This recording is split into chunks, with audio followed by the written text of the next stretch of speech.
sempat ini nanti akan panjang Pak, hajian orang juga terhalang, maka saya katakan fix pada masa kita inilah kita akan menyaksikan petaka-petaka besar dan darah akan tumpah di mana-mana. Subhanallah.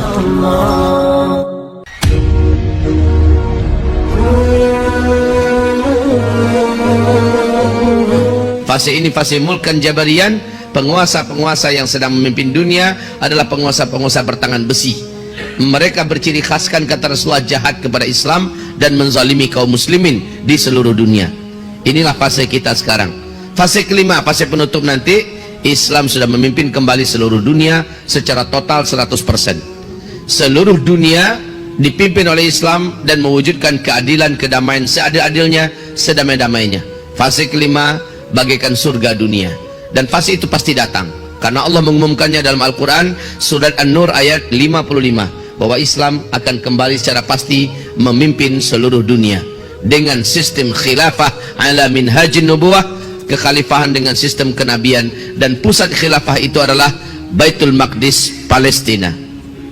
Demikian janji Allah dan janji Rasulullah sallallahu alaihi wasallam. Nah, untuk kita yang hidup di penghujung fase keempat, apabila ada di antara kita yang meragukan bahwa kita saat ini di akhir zaman, saya ingin mencampakkan dan menghancurkan keraguan itu Bapak Ibu. Saya ingin datangkan bukti-bukti. Silahkan Bapak Ibu periksa, buka, bacalah, dengarkan baik-baik para alim ulama kita yang berbicara tentang akhir zaman. Bacalah kitab-kitab yang berbicara tentang akhir zaman. Mungkin salah satu kitab yang paling saya rekomendasikan, mudah-mudahan ada yang berdagang di luar, judul kitabnya adalah Ensiklopedia Akhir Zaman. Ini ditulis oleh seorang ulama Palestina yang tinggal di Mesir, namanya Syekh Dr. Muhammad Ahmad Al-Mubayyad. Kitab beliau sangat tebal, judulnya Ensiklopedia Akhir Zaman. Lihat di situ, baca di situ, temukan di situ dalil-dalil tentang hadis fitnah akhir zaman. Ada hadis terbaik, ada hadis pilihan yang telah disortir dan disaring. Di sana dijelaskan apa yang digambarkan Rasulullah di akhir zaman demi Allah terjadi di zaman kita. Mari saya ceritakan ini di fase keempat saja khusus ya. Saya ceritakan satu persatu, tapi dengan ringkas tentunya. Pertama, apabila kalian menyaksikan kata Rasulullah sallallahu alaihi wasallam, Arab sudah menjadi kaya raya. Sebelumnya Jazirah Arabiah sangat miskin, Arab menjadi sangat kaya raya. Lalu mereka berlomba-lomba dan juga menjadi raja-raja, berbangga-bangga, membangun kota-kota yang mewah-mewah dan gedung-gedung tinggi pencakar langit. Apabila zaman itu sudah kalian dapatkan, maka berarti jarak antara kalian dengan kiamat sudah sangat dekat sekali, kata Rasulullah.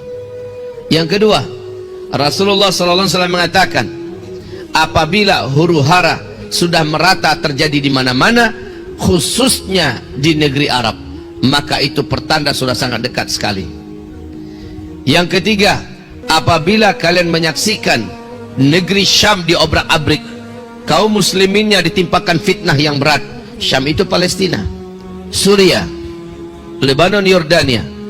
Bila fitnah telah terjadi di Syam, kalian yang ada di muka bumi tak akan ada merasakan lagi kebaikan, kecuali bertambah waktu bertambah makin jelek, bertambah waktu bertambah makin berat keadaan. Dalam hal apa saja, sekali lagi, dalam hal ekonomi, dalam hal politik, dalam hal pendidikan, dalam hal bencana alam, dalam hal budaya, dalam hal kesehatan, segala macamnya, bukan bertambah baik Pak ke depan, bertambah jelek. Saya tidak berlebihan, saya katakan dari 2015 saya sudah sampaikan, lihat saja perkembangan waktu demi waktu, tahun demi waktu, bertambah lama bertambah jelek keadaan kita di bumi ini dalam segala hal. Makanya Nabi menekankan, isbiru, bersabarlah kamu, tambahkan kesabaran kamu, sabar dalam mentaati Allah, sabar dalam menyempurnakan hijrah, sabar dalam totalnya taubat, sabar dalam istiqomah, sabar dalam melakukan kebaikan dan ketakwaan. Sebab hanya orang-orang inilah yang akan ditahan oleh Allah dari segala keburukan yang akan menimpanya. Hanya orang-orang ini akan diluluskan oleh Allah, dijaga oleh Allah dari segala keburukan yang akan menerpanya. Kaum muslimin, hamba-hamba Allah yang kami muliakan. Yang ketiga, Apa yang keempat yang kita saksikan adalah kata Rasulullah sallallahu alaihi wasallam, apabila negeri Arab telah dituruni salju. 2009 permulaan itu.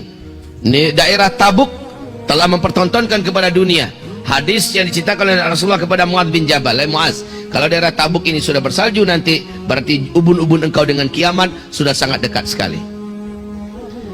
2011 Imam Masjidil Haram Syekh Saud Syuraim sudah menyampaikan dalam khutbahnya dengan suara yang lantang tapi bergetar bahwa fenomena salju turun di Arab adalah hadis yang kuat dari Rasulullah sallallahu alaihi wasallam, bahwa pertanda kita sudah sangat dekat sekali dengan kiamat. Kemudian yang kelima, fenomena kelima di akhir zaman yang kita dapatkan, dan ini juga wallahi kaum muslimin tidak dapat dibantah. Apabila negeri pelindung Mekah dan Madinah, di mana itu negeri pelindung Mekah Madinah? Arab Saudi, ya. Apabila negeri pelindung Mekah Madinah sudah jahiliyah para penguasanya dan rakyatnya.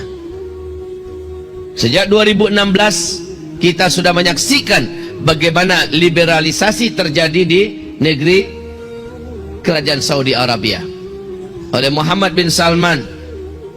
Seluruh simpul-simpul syariah satu persatu dilepas, satu persatu pintu-pintu dosa dan maksiat pun dibuka selebar-lebarnya.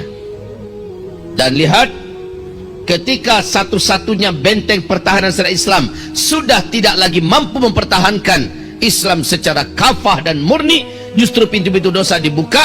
Itu adalah pertanda bumi ini tidak akan pernah ada kebaikan lagi.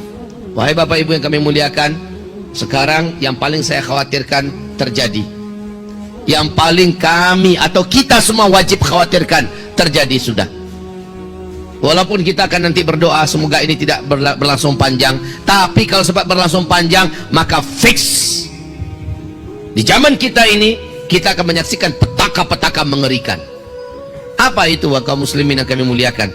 Ini yang paling saya khawatirkan, yaitu kata Rasulullah sallallahu alaihi wasallam, apabila kalian sudah mendatangkan penyanyi-penyanyi, apabila musik-musik sudah kalian cintai, kalian sukai, dan ini dibuat oleh Arab Saudi hari ini, apabila kalian sudah menenggak minuman-minuman memabukkan, barang-barang memabukkan sudah menyebar dan beredar di antara kalian, maka kata Rasulullah sallallahu alaihi wasallam, berbagai macam bencana, gempa-gempa, menyebarnya penyakit-penyakit yang menular, yang tidak bisa diatasi, yang mematikan akan terjadi kepada kalian. Coba lihat sekarang. Saya tidak cerita ini tentang Indonesia, ya. Indonesia sudah lama mencintai musik-musik. Indonesia sudah lama menghadirkan penyanyi-penyanyi, pelenggang lenggok wanita, penari-penari sudah banyak di Indonesia, sudah lama. Saya tidak cerita ini tentang Asia Tenggara. Saya tidak cerita ini tentang Eropa, Amerika, karena semua mereka berasal dari sana kejahatan maksiat ini. Tetapi yang saya ceritakan adalah pelindung syariah, simbol syariah, yaitu kerajaan Saudi Arabia. Mereka sudah mencintai musik, mereka sudah mengundang penyanyi-penyanyi India, K-pop, mereka sudah mengundang penari-penari, mereka sudah mengadakan acara konser-konser musik raksasa, dan mereka sudah satu persatu buhul-buhul syariah mereka lepaskan, dan satu persatu pintu-pintu dosa maksiat mereka buat, mereka gelar. Ibarat Allah yang kami muliakan, maka petaka-petaka terjadi, dan betul ternyata terjadi. Wahai Bapak Ibu, sejak Januari, dari akhir Desember 2019, Januari, dan fixnya adalah 23 Januari sampai hari ini kaum muslimin, virus novel corona baru yang menggerogoti seluruh dunia berawal dari Cina, dari Wuhan. Hari ini kaum muslimin sudah 90 negara yang terinfeksi oleh virus novel corona baru ini, yang diberi gelar namanya oleh WHO dengan COVID-19. Kaum muslimin yang kami muliakan, dan ini berdampak serius. Apa dampaknya? Satu lagi, ini kekhawatiran. Hadis riwayat Ibnu Hibban, hadis riwayat Hakim, hadis riwayat Imam Ahmad, Ad-Dailami, ini terjadi. Hadis ini sahih menurut syarat Bukhari Muslim. Apa kata Rasulullah SAW? Nanti di akhir zaman, dalam suasana itu kalian akan mendapatkan di mana akan tertahan umatku melaksanakan ibadah haji dan umroh. Akan tertahan. Ada tahun-tahun di mana umatku melaksanakan ibadah haji dan umroh. Sempat ini nanti akan panjang Pak, hajian orang juga terhalang. Maka saya katakan fix pada masa kita inilah kita akan menyaksikan petaka-petaka besar dan darah akan tumpah di mana-mana, perang di mana-mana, dan Imam Mahdi akan muncul di zaman ini, dan Dajjal juga keluar di masa kita. Jika ini hanya sebentar saja, umroh dipersilahkan kembali, haji ternyata tidak terhalang, kita masih lega Pak, alhamdulillah. Tapi kalau sempat ini panjang, Ramadan nanti juga tertahan orang melaksanakan ibadah umroh ke tanah suci, lalu puncaknya nanti haji juga terhalang, maka wallahi inilah tahun-tahun di mana darah akan banyak tumpah di mana-mana, perang akan terjadi di mana-mana, plus musibah-musibah dahsyat merata-rata di seluruh dunia akan menelan nyawa sebanyak-banyaknya.